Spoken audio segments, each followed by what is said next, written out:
बिस्मिल्लाहिर्रहमानिर्रहीम जी, आप सब लोगों का शुक्रिया। जैसा कि आपको मालूम है कि हुकूमत सिंध ने एक अवामी आगाही मुहिम शुरू की थी। जो लॉ एंड ऑर्डर की सिचुएशन है उसमें सख्ती से वज़ीर आला साहब की सदारत में कुछ फैसले किए गए थे और बाकी अब फौरी तौर पर पुलिस और एक्साइज डिपार्टमेंट जो है वो सूबे भर में क्रैकडाउन शुरू करने जा रहे हैं। और उस क्रैकडाउन का मकसद यही है कि हर हाल में किसी को कानून अपने हाथ में लेने नहीं दिया जाए और जो भी SOPs रखी गई हैं, चाहे वो नंबर प्लेट्स के हवाले से कि डुप्लीकेट नंबर प्लेट्स या अप्लाइड फॉर रजिस्ट्रेशन या अनरजिस्टर्ड गाड़ियाँ, ये सारी गाड़ियाँ जो अब जब्त होना शुरू हो जाएंगी। इसी तरीके से जो हथियारों की नुमाइश है, जिससे एक तो सिक्योरिटी थ्रेट भी है और आवाम के लिए भी एक ज़हनी तौर पे एक परेशानी का बायस होता है कि मासूम बच्चे गाड़ियों में बैठे हुए हैं और चंद लोग जो है वो हथियार जो है वो लोड करके अपनी गाड़ियों की डिक्कियों में या ढालों में या डबल कैबिन्स में ओपन वेपन की जिस तरह नुमाइश विदाउट यूनिफॉर्म सादे कपड़ों में होती है, तो सबके खिलाफ जो है वो सख्ती से क्रैकडाउन शुरू होने जा रहा है। तो आवाम के लिए हमने आगाही पहले भी दी थी, अब भी कहते हैं कि बराए मेहरबानी हम नहीं चाहते, हुकूमत नहीं चाहती कि आवाम में किसी एक को भी कोई परेशानी हो। हुकूमत का कतन मकसद नहीं होता कि किसी एक को भी खुदा न खासा अरेस्ट करे, किसी एक को भी परेशानी हो, उसको चालान भरने पड़े। तो बेहतर है कि हर कोई अपना किबला खुद ठीक करे, क्योंकि बाद में लोग करते क्या हैं कि जब किसी के खिलाफ कोई कार्रवाई होती है तो कोशिश करते हैं अपना इन्फ्लुएंस इस्तेमाल करने के लिए, सिफारिश इस्तेमाल करने के लिए। तो ना आप शर्मिंदा हो कि आप किसी से सिफारिश करें और आपको किसी किस्म की कोई जो है वो आपको कोई ना भी करे और फिर आप वो काम कर भी ना सको, तो ना सिफारिश कोई काम आएगी, ना ही किसी किस्म का इन्फ्लुएंस काम आएगा। बराए मेहरबानी हर कोई अपने आप को खुद ठीक करना शुरू कर दे और यही इसका बेहतर हल है कि हमें एक सिविलाइज सोसाइटी की तरीके से पढ़े लिखे लोगों की तरह हमें इन सारी चीज़ों को लेना चाहिए और हमें ये नहीं सोचना चाहिए कि हम किसी से ऊपर हैं या हम कानून से आला हैं। कानून से बदतर कोई भी नहीं है, कानून से आला कोई भी नहीं है। सबके लिए ये सख्ती से हुकूमत ने ये किया है और आज मंडे मैं समझता हूँ कि आज और कल से जो बहुत सख्त किस्म का क्रैकडाउन शुरू होगा। तो ये एक लास्ट अपील है, एक गुजारिश है तमाम सूबे भर में कि जो भी SOPs हुकूमत ने कही हैं उस पर सख्ती से अमल करें और किसी किस्म की जो है परेशानी का सबब ना हो। एक तो ये जो असले की नुमाइश वाली बात हुई, तो एक नोटिफिकेशन महकमा दाखिला ने जारी किया था, लेकिन कुछ जगह पे गलत रिपोर्ट हुआ है, उसकी वजाहत कर दे। क्या असला कुछ लोग साथ लेकर गाड़ी में कैरी करके चलते हैं, सिक्योरिटी कर चाहते हैं, या उस वजह से क्या गाड़ी में असला रखने पर जो लाइसेंस याफ्ता है उस पर पाबंदी है या सिर्फ नुमाइश और लहराने पर पाबंदी है? दूसरा मेरा एक सवाल है, 2018 में जिन लोगों की गाड़ियाँ, जैसे मेरी ज़ाती गाड़ी 2018 की ली हुई है, उस मामले पर एक्साइज डिपार्टमेंट और ठेकेदारों में कोई फटा हुआ है, उनकी ओरिजिनल नंबर प्लेट एक्साइज ने जारी नहीं की, तो उनके हवाले से आपके पास क्या पॉलिसी होगी? क्योंकि एक्साइज के पास ओरिजिनल नंबर प्लेट को फटे में ओरिजिनल नंबर प्लेट उन्हें नहीं मिलेगी। देखिए मैं बात कर लूँ, वेपन की पहले आपने बात की, अगर आपके पास आपका लाइसेंस्ड वेपन है आप गाड़ी में कैरी कर सकते हैं। आपके पास आपका लाइसेंस्ड वेपन है, उसको आप विदाउट डिस्प्ले अपनी, क्योंकि कार आपकी प्राइवेट प्रॉपर्टी है, आप किसी टैक्सी में आप किसी बस में वो वेपन नहीं कैरी कर सकते कि वो आपकी प्राइवेट प्रॉपर्टी नहीं है। लेकिन आप अपने प्राइवेट गाड़ी में आप अपने बैठे हुए हैं, वहां पे वेपन को कंसील करके कैरी कर सकते हैं। इशू है डिस्प्ले ऑफ वेपन पे कि आप उसकी नुमाइश नहीं कर सकते। उस नुमाइश से आप किसी को में टेरर फैला नहीं सकते, किसी को खौफ में मुब्तला नहीं कर सकते। ये नहीं कि अगर मेरे पास अगर 10 लाइसेंस है तो मैं 10 के 10 वेपन वो गले में लटका के घूमता रहूं, तो दिस इज नॉट मतलब अलाउड। दूसरी बात आपने जहां तक गाड़ियों के लिए कही, जिन जिन लोगों की गाड़ियां रजिस्टर्ड है और जिन जिन लोगों की गाड़ियों रजिस्ट्रेशन के बाद उनको अगर ओरिजिनल नंबर प्लेट्स नहीं मिली, तो मिनिस्टर एक्साइज साहब ने ये क्लियरली कहा है कि एक्साइज डिपार्टमेंट में इस वक्त तमाम नंबर प्लेट्स अवेलेबल है। बराए मेहरबानी वाले कर ले। और अगर वहां पे एक्साइज में वो नंबर प्लेट्स नहीं है, अगर चंद कोई आप बोले कुछ टेन्योर की नहीं है, तो उसके लिए एक्साइज से आप सर्टिफिकेट ले लें कि जी इसकी original number plate not issued. असल में होता है कि जब आपकी रजिस्ट्रेशन की बुक होती है उस पर एक स्टैंप लगा होता है कि ओरिजिनल नंबर प्लेट इशूड और एक होता है original number plate not issued. अगर आपके पास रजिस्ट्रेशन बुक डेफिनेटली अगर कोई आपकी तलाशी लेगा, कोई गाड़ी आपकी रोकेगा, कोई आप गाड़ियों के पेपर चेक करेगा, तो वो आपसे पूछेगा जब बुक दिखाओ, पे अगर लिखा हुआ है कि ओरिजिनल नंबर प्लेट इशूड और आपने नहीं लगाई, इट मींस कि you are guilty. But if it is mentioned there कि भाई इट इज नॉट इशूड, तो फिर आपकी गलती नहीं है। अच्छा, ये बताइए मुहिम मुल्क में इमरान खान भी चला रहे हैं, वो है जेल भरो तहरीक की मुहिम।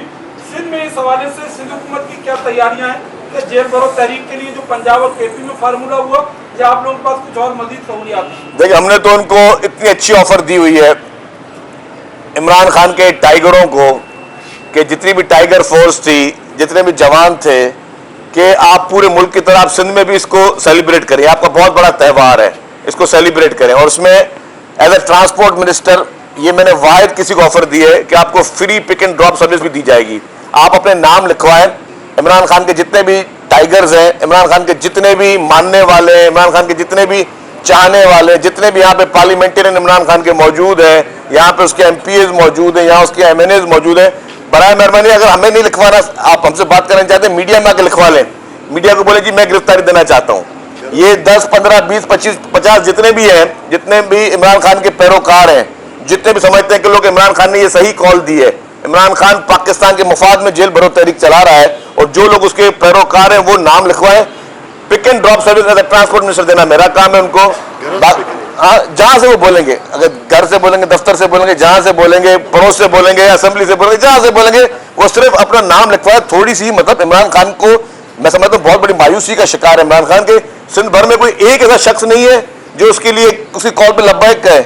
ये इतने बड़ी बड़ी बातें करने वाले उसके लीडरान, उसके MPs, उसके MNAs, कोई वफाकी वजीर था, वो बहुत बड़ी भड़के मारते थे कि हम ये कर देंगे। कोई एक ऐसा शख्स नहीं जो इमरान खान के कहने पे सिंध में लब्बैक कहे कि हाँ जी मैं जेल भरो तहरीक बनने के लिए तैयार हूं, मैं उसमें उसका हिस्सा बनने के लिए तैयार हूं।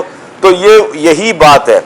और मैं दूसरा मशवरा दूंगा इमरान खान को कि आप एक अब आलमी लीडर अपने आप को कहते हो, आपके पूरे दुनिया में आप कहते हो आपके पैरोकार हैं, आपके चाहने वाले हैं, तो एक और शुरुआत कर ले बरतानिया से इस मुहिम की।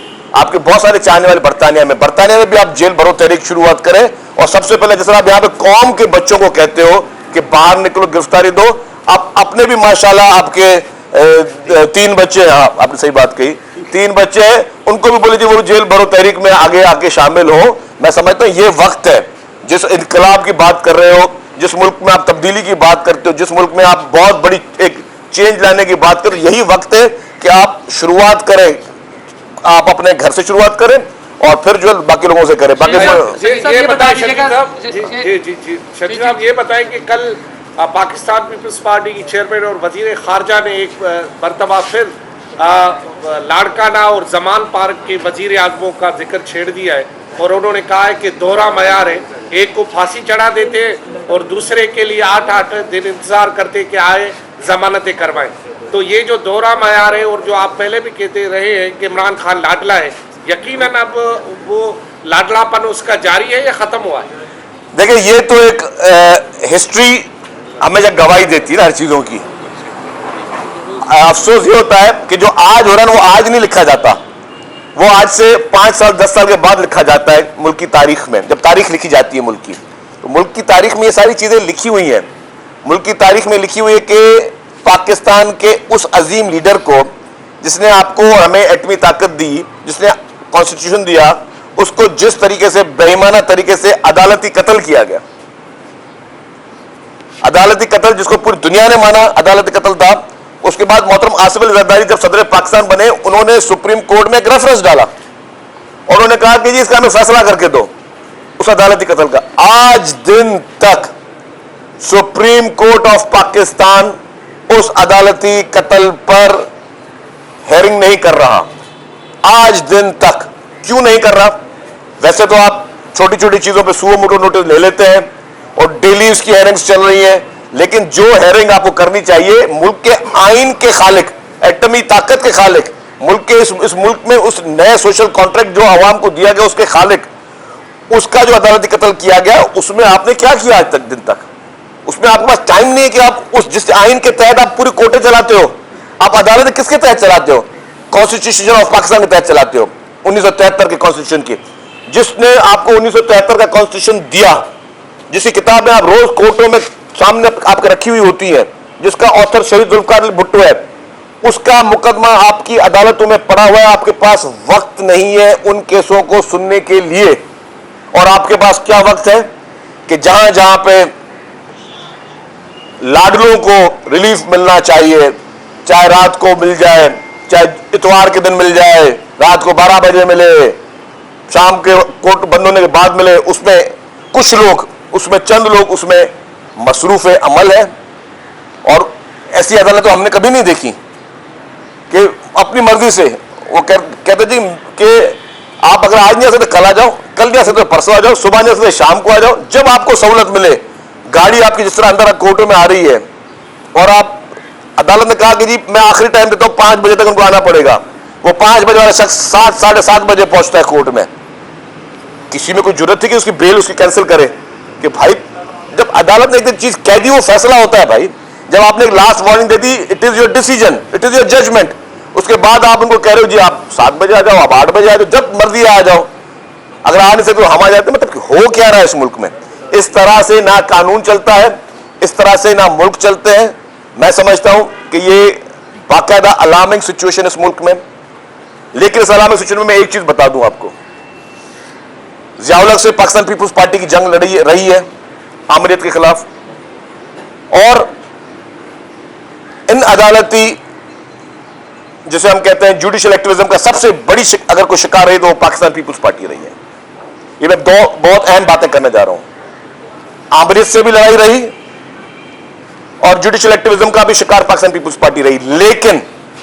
लेकिन जो सबसे अहम बात करने जा रहा हूं मैं, आज तक हमने आमिर के खिलाफ जदोजहद की, कभी इदारे के खिलाफ जदोजहद नहीं की। हमने आमिर के खिलाफ सड़कों पर निकले, हमने कभी इदारे के खिलाफ सड़कों पर नहीं निकले। हमने जिन लोगों ने अदालती कत्ल किया, जिन्होंने हमारे लीडर को शहीद किया, हमारे कायद को शहीद किया, शहीद जुल्फ़िकार अली भुट्टो को, हमने उस फैसले पे तनकीद की।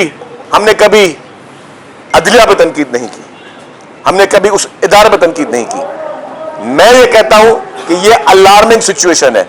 किसी को भी आपकी ग्रीवेंसेस है, ग्रीवेंसेस का जाहिर करो। जिस तरह इस वक्त कुछ लोग इदारों के पीछे पड़ गए, इदारों के पीछे नहीं पड़ना चाहिए। आप अपने मौक़िफ़ की डट के आप अपनी तायद करें, जो आपके साथ जाती है उसकी तायद करें। आप पूरे मुल्क के उन अहम पिलर्स को हिलाने की कोशिश कर रहे हैं। उन मुल्क के उन पिलर्स को हिलाने के लिए मैं समझता हूं ये नामुनासिब चीज है। और उसमें अगर मैं कोई क्रेडिट दूंगा तो वो सिर्फ पाकिस्तान पीपुल्स पार्टी को है, जो अपनी शिकायत के लिए, अजाले के लिए आवाज जरूर उठाती है, लेकिन इदारों के खिलाफ कोई साजिश या कोई मुहिम नहीं चला। अच्छा सर, ये बताइएगा कि कल आप जैसे बात की लॉ एंड ऑर्डर की, तो कल एक वाकया हुआ, एक हफ्ता पहले आपने ऐलान किया था चलने का। आप लेट है, वो बात कर चुका हूँ। सर सुन रहे हैं, कल एक वाकया हुआ है, एक एजुकेशनिस्ट सैयद खालिद रज़ा को मार दिया है उनके घर के दरवाजे पर, और वो कुछ ना चपटी की वारदात नहीं थी, उनको टारगेट करके मारा गया है। तो क्या समझते हैं? और स्ट्रीट का वैसे ये जो का तुम्हें उसमें कमी नहीं आई है, तो आप समझते हैं कि जो आपने ये जो पाबंदी लगाई तो उससे कुछ कमी भी होगी? देखिए, बिल्कुल वज़ीर आला साहब ने नोटिस लिया है और अभी पुलिस तफ्तीश कर रही है कि ये कोई जाती दुश्मनी है, कोई जाती गरज है। जब तक चीज़ वाज़ेह ना आ जाए तो डायरेक्ट बाकी जो आपने बात की, जो हमने पाबंदियों की बात की है, उस पर अमल पर आज से शुरू हो जाएगा। इंशाल्लाह आपको बेहतर नजर आएगी। गवर्नर सिंध ने बड़ी तल्ख बातें की है परसों। उन्होंने कहा कि कराची में एक सिस्टम काम कर रहा है और उस सिस्टम की रिपोर्ट मैंने वज़ीर आज़म को कर दी है, और सिस्टम अब जो है वो मार्च के पहले हफ्ते में उसके खिलाफ बाज़ाब्ता तौर पे ऑपरेशन किया जाएगा। वो सिस्टम ज़मीनों पे कब्ज़ों में मुलविस है, वो सिस्टम जो है वो आबाद को तंग कर रहा है, वो सिस्टम ताजरों से भत्ते ले रहा है। तो ये क्या सर आपके नॉलेज में है कोई इस तरह की बात? नहीं, मेरे नॉलेज में इस तरह कोई बात नहीं है, ना ही मैंने गवर्नर साहब की वो बात सुनी है। अच्छा, ये बता दें, कल बिलावल भुट्टो जरदारी ने अपनी स्पीच में एक इंतहाई अहम बात की है। उनका ये कहना है कि या तो जो नेब का कानून है इसको बिल्कुल ख़त्म किया जाए, या तो फिर जो जजेस हैं उनका भी मुआवजा व उनका भी एहतसाब जो है ना इसमें रखा जाए। लेकिन जो सबसे ज़्यादा आइन शिकन इदारा है, जिसने हमेशा आइन को पामाल किया है, उस बारे में बिलावल भुट्टो जरदारी ने बात नहीं की थी कि उनका भी एहतसाब कौन करेगा।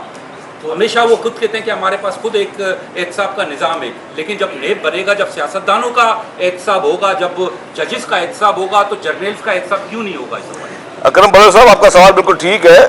बात यह है कि हम चाहते हैं कि इस मुल्क में जो भी कानून बने वो सबके लिए एक जैसा बने। जो भी कानून हो, अगर एहतसाब का कानून है तो मुल्क में 20 करोड़ लोग जो रहते हैं, 20 करोड़ लोग उसी एहतसाब के कानून के में आके रहे। कोई किसी भी शख्स के लिए पर्सन स्पेसिफिक लॉज नहीं होने चाहिए, और पर्सन स्पेसिफिक लॉज की हर कोई मुखालफत करता है।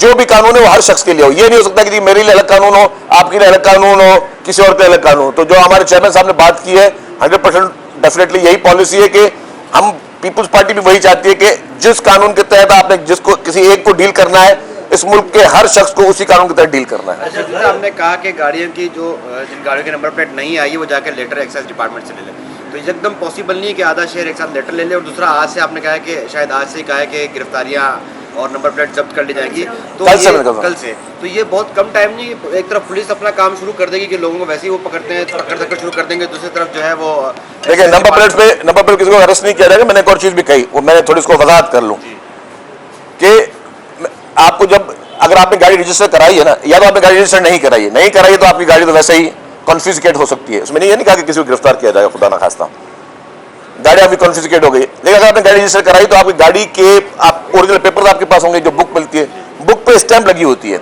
ओरिजिनल नंबर प्लेट इशूड और नॉट इशूड। अगर नॉट इशूड का है तो आपको कोई एक्साइज या कोई गाड़ी आपको जब्त नहीं करेगा। अगर उसमें लिखा हुआ कि नंबर प्लेट इशूड और आपने नहीं लगाई है, फिर आपकी गाड़ी, तो इसमें थोड़ी वजाहत कर लूं। अच्छा, ये कि एमक्यूएम ने आप आज सवाल प्रेस देखोगे ना? कॉन्फ्रेंस की है, उसमें मर्दमशुमारी का मामला, क्योंकि बहुत सारी चीजें पहले भी पाकिस्तान पीपल्स पार्टी और आपका वजीर आला सिंध आज जो है वो CCI में इस मामले को उठा चुका है कि सिंध की आबादी को कम गिना गया था। इस वक्त एमक्यूएम का ये कहना है कि ये जो टाइम लिमिट दिया है वो थोड़ा सा है, इसमें 10 दिन इजाफा किया जाए ताकि मर्दमशुमारी दुरुस्त तरीके से हो पाए, क्योंकि हुकूमत देखिए जी, सिंध हुकूमत हर उस काम की, हर उस इकदाम की हिमायत करेगी जिसमें ट्रांसपेरेंट तरीके से, अच्छे तरीके से जो सेंसस है उसको यकीनी बनाया जाए। उसमें हमारा कोई पॉलिटिकल किसी से वो नहीं है, खुदा ना खास्ता इख्तलाफ। हर वो काम जो कि ज्यादा ट्रांसपेरेंट इस निज़ाम को कर सके, उसकी हम भरपूर हिमायत करेंगे। थैंक यू वेरी मच, शुक्रिया।